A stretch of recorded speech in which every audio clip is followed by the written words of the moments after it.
Amazon's new movie, The Wrecking Crew, I just finally finished with Jason Momoa and Batista. This movie follows two brothers, one being a cop, one being a Navy SEAL, where they must work together to unravel the conspiracy behind their father's murder in Hawaii. And let me tell you, when I first heard about this movie, I was actually pretty excited because of Jason Momoa and Batista. The idea of these two just coming together in a movie sounded like a fantastic time. And honestly, that is a big highlight of this film. But is it really worth your time? Well, this is going to be my review, so remember to like the video, comment down below, tell me your thoughts if you've seen the film, or if my review changes your mind. I don't know, maybe you want to go see the film after my review. So starting off when it comes to this film, the first act was so freaking awesome. Just seeing Jason Momoa and Batista's characters, we really got the development of how they are going to be. And what I mean by that is just these two being brothers, being from opposite sides of the family, really hit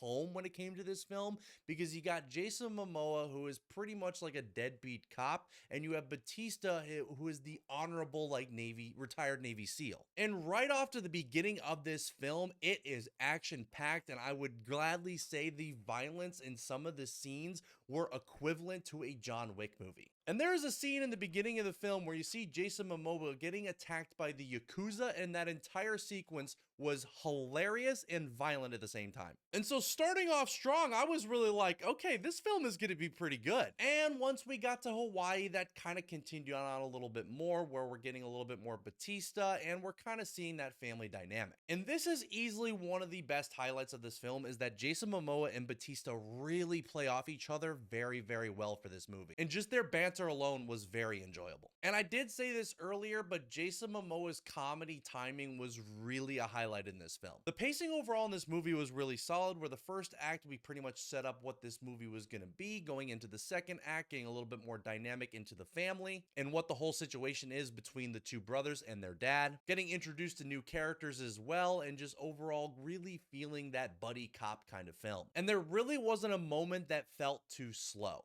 until the third act. Once we get to the part where we're starting to find out who really murdered their father, things kind of fell apart. Certain moments seemed really rushed. There were characters that were introduced, then all of a sudden were taken out. And there was a moment in the film when Jason Momoa went to go confront the boss, and it just did not feel right, and it really kind of lost the tone of the film for me. Everything was really strategic, and even though Jason Momoa really plays a character who is hot-headed, it really just didn't make sense to me that he decided to go after the boss once he found out that this supposed girl, who was the boss's ex-wife, ended up getting murdered. But like, Jason Momoa had just met that girl. So like, to me, it was like, why did you go after the boss? You just met this girl. You just have proof. Like, I don't understand why you went after him.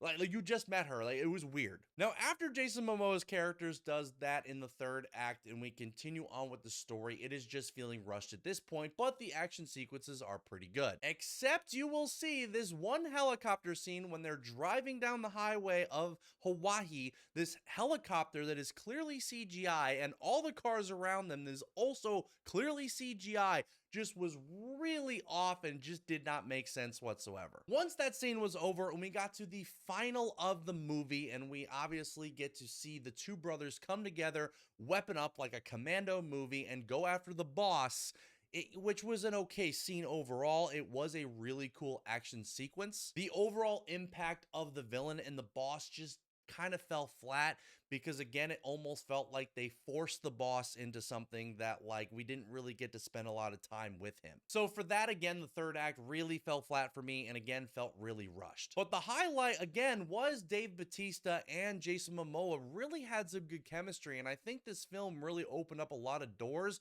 for me wanting to see these two honestly act together once again. Now, overall, is the movie The Wrecking Crew worth your time? Look, if you are into action kind of films like John Wick and just overall that buddy cop kind of feeling, then I would say absolutely yes. You were definitely going to get a lot of laughs, because there were some one-liners in there that Jason Momoa was throwing that really got me to chuckle. But if you're going into this movie thinking it's going to be like the next best John Wick kind of film, it's definitely not that. I definitely think it's a popcorn kind of pleaser of a movie, and I think I would give it like a 5.5 out of 10. If you find yourself on Amazon Prime and you really just want to watch something that's action-packed and funny, I definitely recommend The Wrecking Crew. As always, let me know your thoughts down below if you're gonna go watch The Wrecking Crew, or if you've already seen it, tell me your thoughts. And for everything nerdy, remember to subscribe.